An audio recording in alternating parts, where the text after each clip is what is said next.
Welcome to Africa's LSP podcast, where we explore the world of translation, interpretation, and localization, as well as connect with the language industry's top players. From language service providers to the businesses and individuals who rely on their services, we'll be delving into the challenges, opportunities, and trends shaping the industry. Join us as we discover the power of language and the impact it has on connecting Africa and the world. Brought to you by Multilingual Consult and hosted by Natkin Taylor. Africa's LSP podcast is the go-to podcast for all things language in Africa.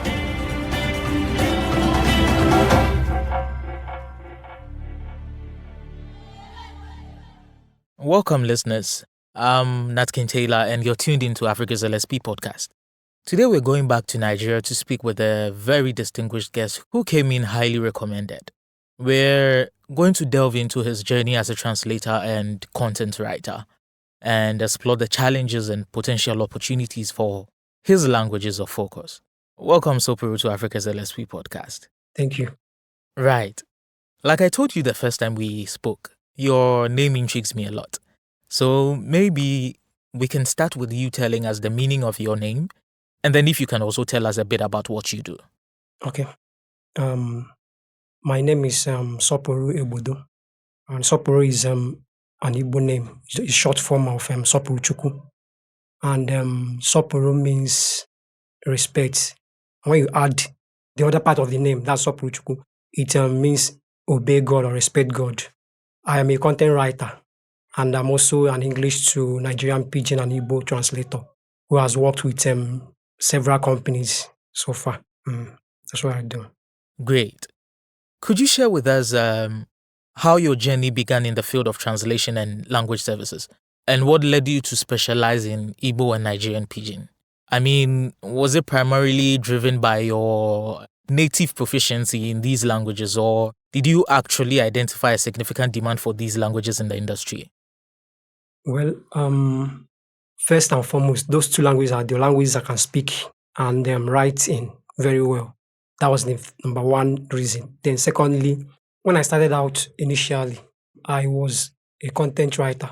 You know, as a content writer, you do social media management, write blogs, and do many other things online. So I wanted to keep it so. But then I was just going through Facebook on a certain day, and I stumbled on an English to Igbo UI/UX translation project on Facebook. That's for the Facebook app. It was an open project. Everybody that is interested could join.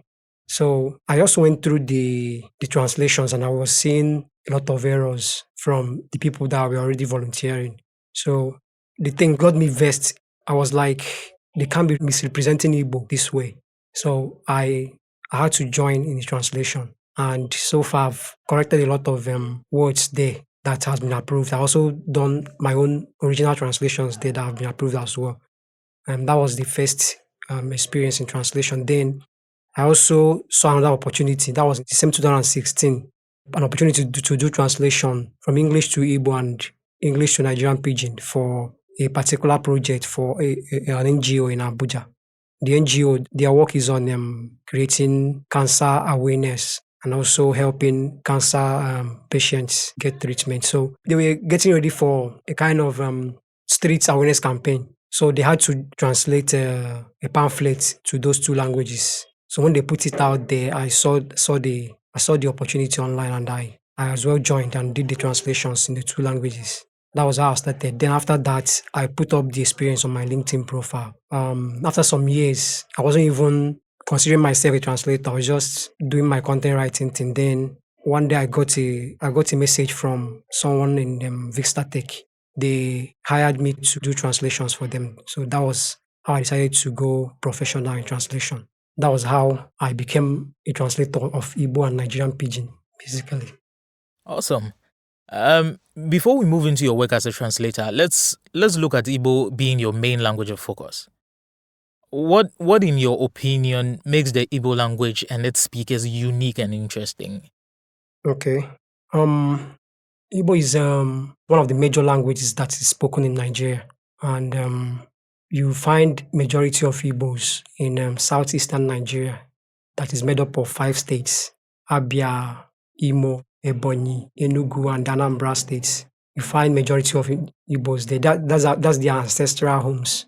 Then you also see some of them in some states they call South in Nigeria, like Delta. You can see them in other states as well, like Kogi in the Middle Belt. So that's the thing about Igbos. And you can as well see Igbos in every country in the world, because there's this saying amongst our people and some Nigerians that anywhere you go and don't meet an Igbo man, you have to leave that place, because our people are adventurous. They go anywhere they can do business and prosper. So that's that about Igbo. Thank you. Now let's delve into your work as a translator. I'm aware you translate for software brands, mental health brands, law organizations, etc. I'm interested in knowing some of the unique challenges you face when translating content for these brands in Igbo and Nigerian Pidgin languages. There are a lot of challenges, but the one that is always reoccurring is the inability of brands to provide context to the phrases and the words they need translation in. Most of them just want you to figure it out on your own, and that's a challenge, because you have to be able to provide the right translation for whatever they have given you to translate, and that right translation has to come from the context. So that's where I get to have a lot of challenges. Majority of them just want you to figure it out, and that's a problem. That's a major problem I face in my work as a translator for brands in those niches. Right. Can you tell us about any specific cultural considerations or nuances that you take into account when translating content for various target audiences across different industries? I mean, how do you ensure cultural and linguistic accuracy in your translations? Okay. First of all, as a translator, translating for a particular business, you have to know that you are representing two people. That's the business you are translating for and the people that will be receiving the translation. Now, you have to be able to stand in the gap and represent the two sides well, so that none of them feels offended by the other, especially when it has to do with the target audience. You have to ensure that the content you are translating for them to read is not going to be something that will offend them and make them see the brand you are translating for in a bad light. And for you to do that, you have to be able to understand what is acceptable in the culture of the people you are translating for. That's the people that will be receiving the translations now. You have to know what is acceptable in their culture. For instance, in Nigeria, there are a lot of things that we frown at here in our culture, generally as Nigerians, and specifically in Igbo culture as well. There are things they consider bad. For instance, when you go to a country like the US, people are allowed to dress anyhow they like and walk on the streets, and they are sure that nobody is going to harass them or embarrass them. But in Nigeria, nobody does that, because it's against our culture to dress half naked and walk on the road. So when it comes to translation, you have to be able to understand that certain things that are jokes in a content might not as in our culture will not see it as a joke. You might just say, okay, let me just translate this joke the way it is, and people here will not receive it well. So you have to be able to stand in the gap for both the brand and the people that are receiving that content translating, by ensuring that the joke is done in such a way that it fits into another joke. Let me just use that another joke here that is similar to that one. That is something that people will be able to accept in our culture as Igbos and Nigerians as well. So that's it. Right. Talking about accuracy in translation, you recently made a seemingly controversial post that read, if you rely only on long list of translation experience on a translator's LinkedIn profile to reach hiring decisions, you may play into the waiting hands of conmanship. That's a rather bold assertion to make. Tell me, what's that about? Okay, thank you for this question. I'm actually glad you're asking this question. First and foremost, if you actually read that particular blog post I wrote on how to find the best Nigerian translators in any language, you find out that I mentioned the various ways you'll be able to get them and platforms you'll be able to find the best of Nigerian translators. Now, if a business is relying on LinkedIn to hire translators, there are a lot of things that happen within the translation industry that people outside doesn't know. People outside doesn't know about. It's just things that people within the family know more about, and they suffer it. And most of them, they don't speak out. And that one thing is that a lot of translation companies and businesses as well, they reach out to you and say, oh, there's a project that we need to do urgently. Translation project we need to do in your language pair urgently. And we need you to tell us your rates, how much you charge, and also you do this test so that we'll be able to know whether you are good in this. Okay. And the translator will also submit CV most times. And after going through all these processes, these businesses will not get back to the translator. They will ghost you. They will send you NDM agreements to sign. You sign the agreement, send to them, they acknowledge the agreement, and they'll go to bed. They just go and relax. The urgent work, they won't send you anymore. In fact, a company can hire you this year and the next 3, 4, 5 years, they've forgotten about you. They will keep hiring more people in your language pay, and they've forgotten about you. They won't send you jobs. Now, where it becomes commanship is that when that happens, those translators that they've already asked to sign NDAs, when you sign an NDA, the company has hired you. That's the thing. Now, the translator will joyfully go to LinkedIn and share their happy moments. Let me just use that word, their happy moment. Oh, I've been hired by this company. They will add it to their LinkedIn profile as an experience. Meanwhile, the company has not given them a job to do to justify the experience they've already added on their LinkedIn profile. That's how it becomes commanship. You now having that experience on your wall on LinkedIn, and people getting to land on your page on LinkedIn and seeing that experience. Oh, this guy has this experience, and truly you've been hired.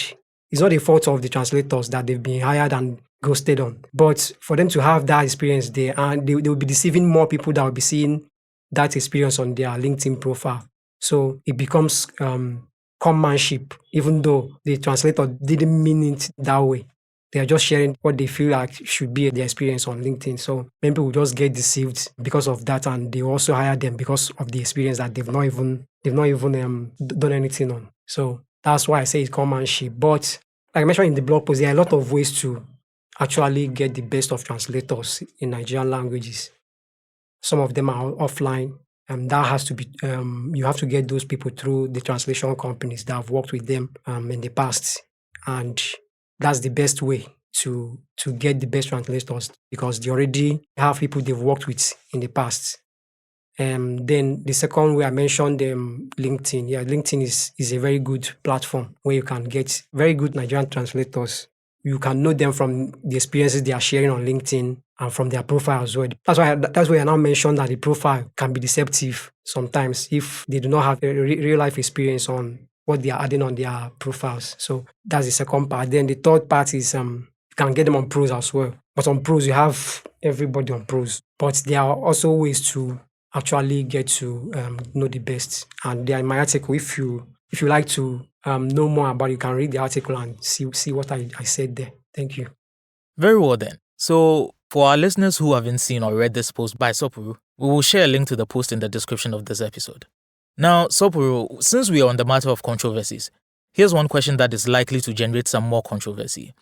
We had a fascinating discussion on the previous episode of the podcast about localizing content into Nigerian languages. And my guest then gave a very interesting answer to this particular question. I'd love to hear your perspective on it as well. Okay. Now, here's the question. Let's take a scenario where a client has a tech platform like TikTok or Instagram, and they want to localize this platform into one local language in Nigeria. Which language in Nigeria would you recommend and why? And like I told my guest then, you're allowed to be biased with your language of focus, so far as you can justify your response. Okay. Which one language? Well, I see this question. The best answer to this question is that it depends on who the business wants to target. That's the best answer. If you want to target Igbos, you have to do the translation in Igbo. If you want to target Hausa people, you have to do the translation in Hausa. any other language you want to target for in Nigeria, how to do the translation in their language. You have to choose their language.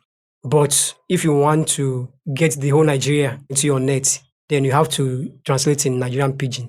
The Nigerian Pidgin is the unofficial lingua franca for Nigeria. That is one language that everybody across all social strata, all educational level, whether the person didn't attend any school or the person is a PhD holder or a professor, whatever, even people in the villages, the people they consider illiterate in Nigeria, they can speak the language. In the north, where you have people have challenges speaking English, they speak and understand Pidgin English there. So Pidgin English is one language everybody in Nigeria can understand and speak. Even if they can't speak it, they can understand it. So I will say Nigerian Pidgin. If your target audience are everybody in Nigeria. Thank you. Interesting. For those of our listeners who missed the Africa's LSP podcast episode with Oluwadamilare a few months back, you may have to visit that episode to know if Sopuru's response to this question contradicts or tallies with hers. Now, back to you, Sopuru. How do you keep up with the latest trends and developments in the language service industry?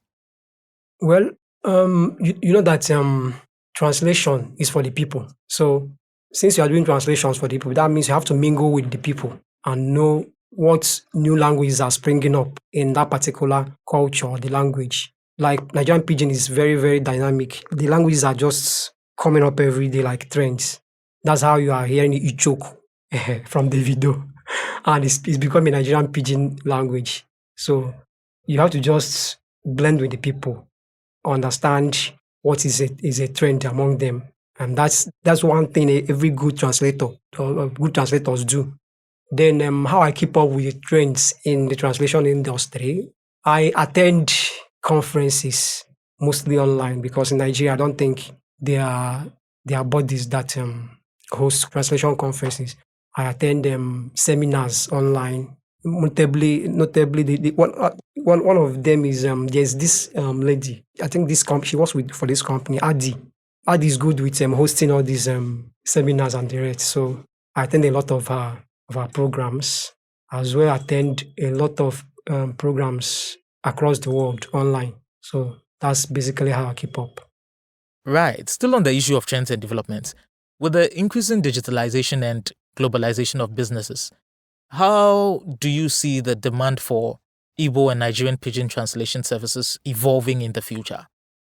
Well, the demand for these two, in fact, the demand for Nigerian languages in the future is going to keep blowing up because number one, Nigeria has the population that can attract businesses here. Even though they say 133 million Nigerians are in multidimensional poverty, that means they may not be able to afford some businesses. But businesses in software and IT space will always find Nigeria attractive because we have youths as majority of our population. And I've noticed a kind of growing interest from companies in the blockchain and social media niche in Nigeria.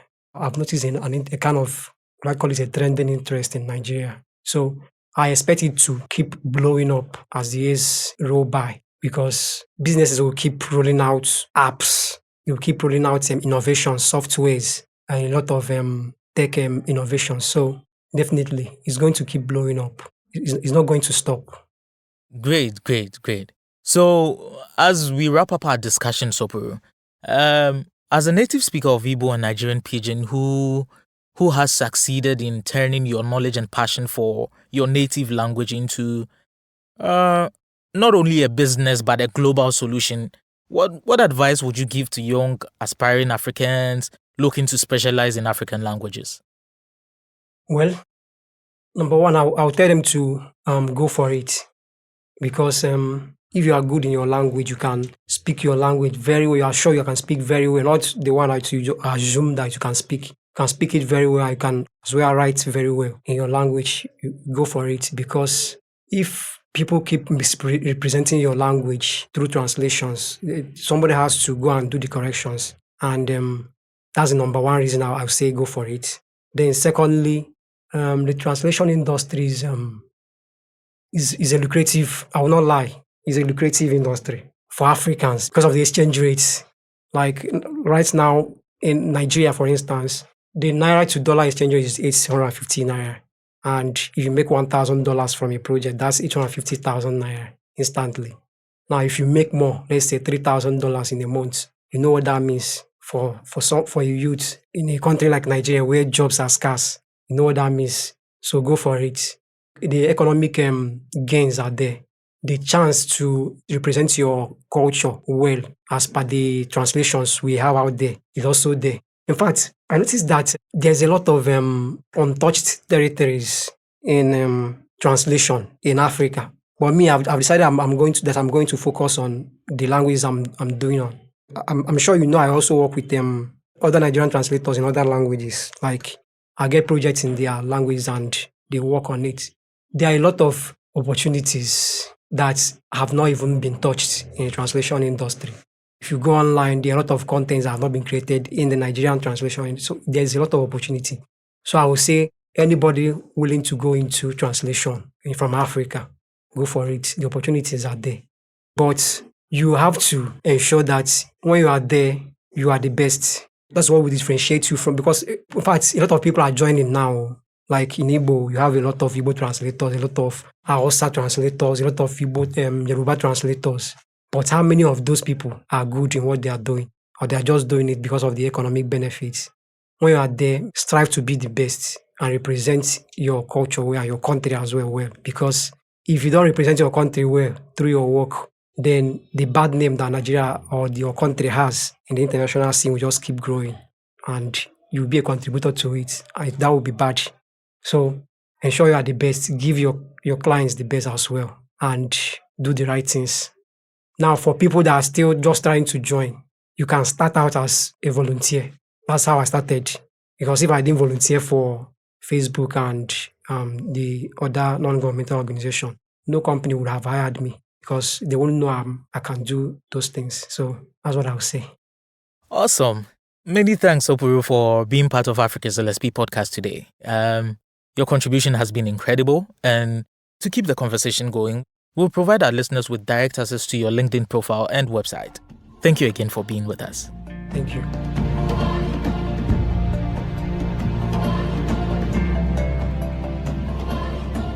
Thanks for tuning in to Africa's LSP podcast.